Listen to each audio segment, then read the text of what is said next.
ગૌમાતાને રાષ્ટ્રમાતા ઘોષિત કરવા દિલ્હી સુધી અણવણા પગે પદયાત્રા। ગૌમાતા સાંવિધાનિક રીતે રાષ્ટ્રમાતા ઘોષિત થાય એ માટે શંકરાચાર્ય સ્વામી અવિમુક્તેશ્વરાનંદ સરસ્વતીજી મહારાજ અણવણા પગે પગપાળા યાત્રા કરી વૃંદાવનથી દિલ્હી જઈ રહ્યા છે। મહારાજ શ્રી દિલ્હીમાં સંસદ ભવન આગળ એ જગ્યાએ પહોંચશે જ્યાં 1966માં ધર્મ સમ્રાટ કરપાત્રીજી મહારાજે ગૌ ભક્તો સાથે ગૌરક્ષાનો કાયદો બનાવવા સંસદને ઘેરી હતી અને સરકાર દ્વારા ગોળીબાર થયો જેમાં અનેક ગૌ ભક્તોએ શહીદી વહોરી હતી। એ પવિત્ર ભૂમિની પરિક્રમા કરી ગૌ માતા રાષ્ટ્રમાતાની માંગ સરકાર આગળ પ્રબળતાથી મૂકશે।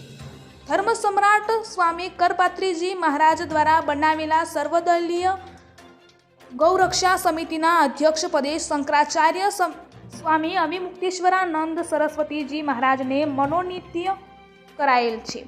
રિપોર્ટર જાક્ષી ગુજરાત ન્યૂઝની સાથે રમેશ ગીરી, ગૌસ્વામી, બનાસકાંઠા જિલ્લા બ્યુરો ચીફ।